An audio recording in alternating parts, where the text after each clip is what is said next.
यस्य स्वयं स्वभावाप्ति रभावे कित्न कर्मणा तस्मै संज्ञानरूपाय नमोस्तु परमात्मने। इष्टोपदेश का मंगलाचरण करके अब हम कारिका 33 का अध्ययन करेंगे। शिष्य कहता है कि किस उपाय से अपने और पर में विशेषता भेद जाना जा सकता है और जिसने इस भेद को जान लिया उसे किस फल की प्राप्ति होगी। तो आचार्य कहते हैं, गुरुपदेशादभ्यासात् संवित्ते सब परांतरम जानाति य स जानाति मोक्ष सौख्यम निरंतरम। यह जो मनुष्य गुरुपदेशात गुरु के उपदेश के अभ्यासात अभ्यास से तथा संवित्ते आत्मज्ञान से सब परांतरम सब और पर पदार्थों के अंतर को जानाति जानता है, सा निरंतरम वह सदा मोक्ष सौख्यम मोक्ष के सुख को जानाति जानता है। यानी आचार्य इस कारिका में ये बता रहे हैं कि जो भेद विज्ञान है, जो शिष्य ने प्रश्न किया है कि किस उपाय से सब और पर में भेद को जाना जा सकता है, तो इसमें भेद विज्ञान को जानने के लिए सर्वप्रथम जरूरी है गुरु का उपदेश। सब व पर क्या है? मैं आत्मा हूँ, मैं सब हूँ, इसके अलावा विश्व के सभी द्रव्य मेरे लिए पर हैं। इस तरह गुरु का उपदेश मिला। अभ्यास, दूसरा उपाय बताया अभ्यास, बार बार अपने उपयोग को अपने चेतन में लगाना। मैं चेतन भगवान आत्मा हूँ, इसके अलावा मैं विश्व में कुछ भी नहीं हूँ, ऐसा बार बार अपनी श्रद्धा में लाना। अगला है संवित्ते, आत्मज्ञान से मैं कैसा हूँ ऐसा संवेदन करना, ऐसा फील किया। गुरुदेव के उपदेश और शास्त्रों में जैसा मैंने पढ़ा वैसा मैं हूँ भी कि नहीं, ऐसा अनुभव करना। और ऐसा जब अनुभव हो गया तो सब प्रांतम, सब निज, ये सब यानी निज और पर के अंतर को जिस मनुष्य ने जान लिया, जिसने यह जाना कि सब क्या है और पर क्या है, मैं तो चेतन भगवान आत्मा हूँ, ऐसा जिसने जान लिया उसने मोक्ष सुख को जान लिया। मोक्ष सौख्यम, मोक्ष सुख को जान लिया। अब इसका पद अनुवाद देखिए। गुरु का उपदेश अमृत निज को सर्वप्रथम तो पिला दिया, तदनुसार अभ्यास बढ़ाया, प्रयोग करता चला गया। निज अनुभव से निज पर अंतर तभी निरंतर जान रहा वह मोक्ष सुख भी, जान रहा वह मोक्ष सौख्य भी, अब तक तो जो अनजान रहा। गुरु के उपदेश का अमृत मिलते ही गुरु ने बता दिया कि मैं आत्मा हूँ। उसी अनुसार अभ्यास को बढ़ाया और प्रयोग करता चला गया। निज अनुभव से निज और पर के अंतर को निरंतर जानता हुआ मोक्ष सुख से भी वह अनजान नहीं रहा, मोक्ष सुख को भी जान लिया जिससे कि अब तक अनजान था। ऐसा पद अनुवाद में बताया है। अब आप इसकी एक पिक देख लीजिए।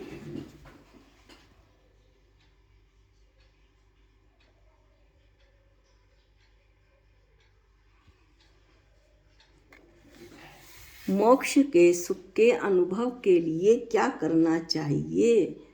गुरु के उपदेश से पहली बात, अभ्यास करते हुए दूसरी बात, अपने ज्ञान से तीसरी बात, अपने और पर के अंतर को जानना चाहिए, ऐसा आचार्य कहते हैं। अब शिष्य पुनः प्रश्न करता है, सुख कितने प्रकार के होते हैं? सुख 2 प्रकार के होते हैं, इंद्रिय सुख और अतीन्द्रिय सुख। 5 इंद्रियों के सेवन करने से जो सुख मिलता है वह इंद्रिय सुख है। गर्मी के मौसम में ठंडा ठंडा पानी शरबत पीने को मिला, बहुत आनंद आया। सर्दी के मौसम में गर्म चाय, इलायची और दालचीनी डली हुई मिली, बड़ा सुख मिला। यह शारीरिक सुख इंद्रिय सुख है। इंद्रियों को जब अपने विषय संबंधी मनचाही वस्तु मिल जाती है तो बड़ी प्रसन्नता का अनुभव होता है। अतीन्द्रिय सुख इंद्रिय सुख से अलग है। जब मेरी आत्मा अपनी आत्मा में लीन होता है तो वो राग देश से दूर हो जाता है और निर्विकल्प आकुलता रहित सुख प्राप्त होता है। उस समय का जो यह सुख है वो अतीन्द्रिय सुख है। यहाँ इस कारिका 33 में मोक्ष सुख यानी अतीन्द्रिय सुख की ही बात कही है। सिद्ध भगवान को जो मोक्ष प्राप्त होता है तो उनके तो इंद्रियां है ही नहीं, इसलिए उनको अतीन्द्रिय सुख की प्राप्ति होती है।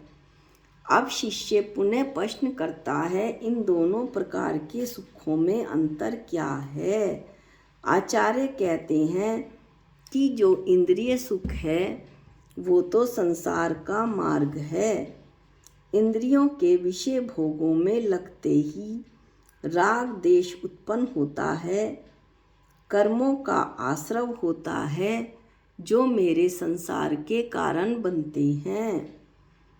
अतीन्द्रिय सुख जब हम भेद ज्ञान के द्वारा सब और पर को जान लेते हैं, अपनी आत्मा को चेतन भगवान आत्मा को जान लेते हैं और उसका अनुभव करते हैं,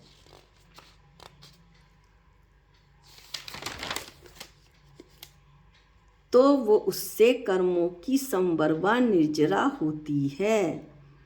इंद्रिय और अतीन्द्रिय सुख दोनों में ही 3 व 6 का आंकड़ा है, 36 का आंकड़ा है। इंद्रिय सुख नाशवान है, क्षणिक है, अभी नहीं। पहले इष्टोपदेश के श्लोक 6 में एक बात बतलाई थी,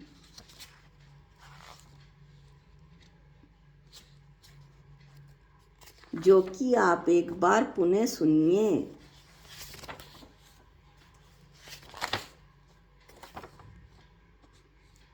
संसारी जीवों को जो इंद्रिय सुख है और दुख है वो केवल कल्पना मात्र है। इसी से ये जो इंद्रियों के भोग हैं वो आपत्ति के समय यानी परिस्थितियां विपरीत होते ही रोग की तरह व्याकुल लगने लगते हैं। गर्मियों में जो एसी में बैठ के आनंद आता था जैसे स्वर्ग में बैठ गए हों, यदि सर्दियों में उसी एसी को चला लें तो ऐसा लगता है जैसे नरक में आ गए हों, इतनी व्याकुलता हो जाती है। जो पूड़ी पकवान स्वस्थ मनुष्य को अच्छे लगते हैं वो बुखार जिस व्यक्ति को आ जाए उससे पूछो, उसे तो खिचड़ी भी अमृत के समान लगती है। इसलिए सुख और दुख तो संसार में इंद्रिय सुख और दुख कल्पना मात्र हैं, ऐसा आचार्य बताते हैं। इंद्रिय सुख अभी प्राप्त हुआ, फिर बदला, फिर बदला, फिर बदला, ऐसा अनादिकाल से चलता आ रहा है।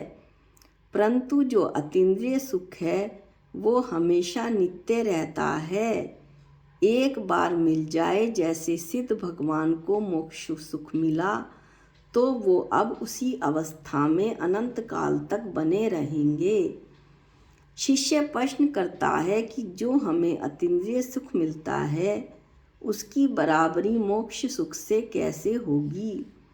वर्तमान में इस संसार में भेद विज्ञान सब व पर के अंतर को जान लेने से, पुरुषार्थ से, तप से मुनि राजों को जो आत्मा में लीनता होती है उससे अतीन्द्रिय सुख की प्राप्ति होती है। उस अतीन्द्रिय सुख और मोक्ष सुख में सर्व प्रकार से तो समानता नहीं है, लेकिन दोनों की जाति एक है, दोनों अतीन्द्रिय सुख हैं, इसलिए एक माने जा सकते हैं। दोनों ही आकुलता रहित हैं। यहाँ संसार में मुनि महाराजों को जो अतीन्द्रिय सुख प्राप्त होता है वो क्षणिक होता है, जबकि सिद्धालय में सिद्ध भगवान को मोक्ष सुख अनंत काल तक उनके साथ रहने वाला है। अब शिष्य फिर प्रश्न पूछता है। शिष्य के तो प्रश्न खत्म ही नहीं होते।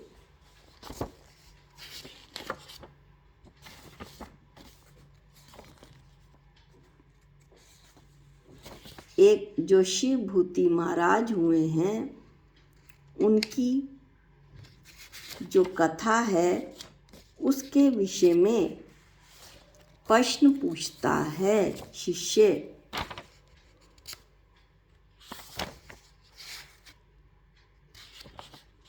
क्या प्रश्न पूछता है कि ऐसे कौन से विशेष मुनि हुए हैं जिन्होंने गुरु के उपदेश से अभ्यास करते हुए अपने ज्ञान से अपने और पर के अंतर को जानकर मोक्ष सुख प्राप्त किया। अर्थात शिष्य ने प्रश्न पूछ लिया कि ये जो तीनों उपाय आपने बताए, गुरु का उपदेश, अभ्यास और भेद ज्ञान से अपने को और पर को जानकर किसको मोक्ष सुख प्राप्त हुआ है, तो ऐसे जो मुनि हैं वो शिवभूति मुनि हैं। शिवभूति मुनि को आप एक अच्छे दृष्टांत के रूप में, सम्यक ज्ञान के अर्थाचार के दृष्टांत के रूप में भी इस कथा को सुन सकते हैं। वो कैसे, तो सुने। कोई एक शिवभूति नाम के अत्यंत निकट भव्य जीव थे। उन्हें परम वैराग्य हो गया और उन्होंने किसी गुरु से दीक्षा ले ली और घोर तप करने लगे। वे शास्त्र में सिर्फ तुष माश बिन इन 6 अक्षरों को जानते थे, यानी शब्दों के रूप में उन्हें केवल तुष माश भिन्न ही पता था। वे आत्मा को शरीर तथा कर्मों के समूह से भिन्न जानते थे। उन्हें आगम का ज्ञान नहीं था। मात्र गुरु के द्वारा कहे गए इस दृष्टांत को कि जिस प्रकार तुष अर्थात छिलके से माश अर्थात उड़द भिन्न है, उसी प्रकार शरीर और आत्मा भी भिन्न भिन्न है। गुरु महाराज ने उन्हें दृष्टांत और दाष्टांत दोनों बता दिए थे, इसलिए वे बार बार तुष माश भिन्न का उच्चारण करते रहते थे। इस वाक्य का उच्चारण करते करते भी वे इसे भूल जाते थे और उन्हें बार बहुत क्लेश होता था। वे अर्थ को तो समझ गए थे, परंतु शब्दों को भूल जाते थे। उन्होंने एक बार किसी महिला को बड़े बनाने के लिए उड़द और उसके छिलकों को, उड़द की दाल को छिलकों से अलग करते हुए देखा कि वो पानी में डुबा डुबा कर उन छिलकों को अलग कर रही है। तो उन्होंने पूछा, बहन आप क्या कर रही हो?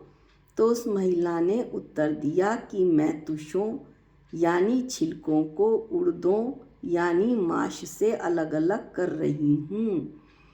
मुनि बोले, मैंने पा लिया, मैंने पा लिया। इतना कहकर वे चले गए। बस इतने मात्र से द्रव्य और भाव शुद्ध ज्ञान के द्वारा वे आत्मा में इतने तल्लीन हुए कि अंतर्मूर्त में वे केवल ज्ञान को प्राप्त हो गए। शिष्य अगला प्रश्न पूछता है कि गुरु का स्थान सर्वोपरि क्यों है? वर्तमान में साक्षात तीर्थंकर तो है नहीं, उपदेशकर्ता मात्र गुरु ही हैं। किसी ने कहा है भगवान तो बोलते नहीं, भगवान से हमारा क्या वास्ता? गुरु आप तो बोलते हैं, आप ही रास्ता बता दो। गुरु हमारे निकट हैं, जो निकट होता है वही श्रद्धा का पात्र बन जाता है। सिद्ध परमेष्टि बड़े हैं, लेकिन फिर भी अरहंत परमेष्टि को नमो अरिहंतारम प्रथम नमस्कार किया गया, क्योंकि उन्होंने हमारे हित का उपदेश दिया, मोक्ष मार्ग का उपदेश दिया। गुरुवर आचार्य श्री विद्यासागर जी महाराज ने गुरु महिमा के लिए सर्वोदय शतक में एक दोहा लिखा है। प्रभु दर्शन फिर गुरु कृपा, तद अनुसार पुरुषार्थ, दुर्लभ जग में तीन ये मिले सार परमार्थ, दुर्लभ जग में तीन ये मिले सार परमार्थ। यानी प्रभु दर्शन, फिर गुरु की कृपा और उसी के अनुसार पुरुषार्थ, ये जग में तीनों अत्यंत दुर्लभ हैं। और शुद्ध आत्मा, आत्मा को परमात्मा बनाने के कारण है।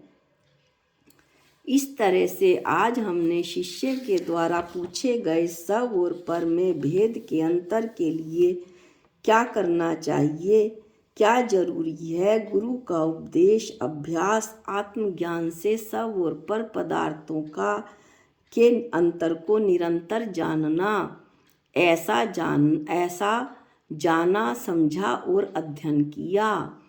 आज के वीडियो में इतना ही। जो अगली कारिका 34 है उसका अध्ययन हम अगले वीडियो में करेंगे।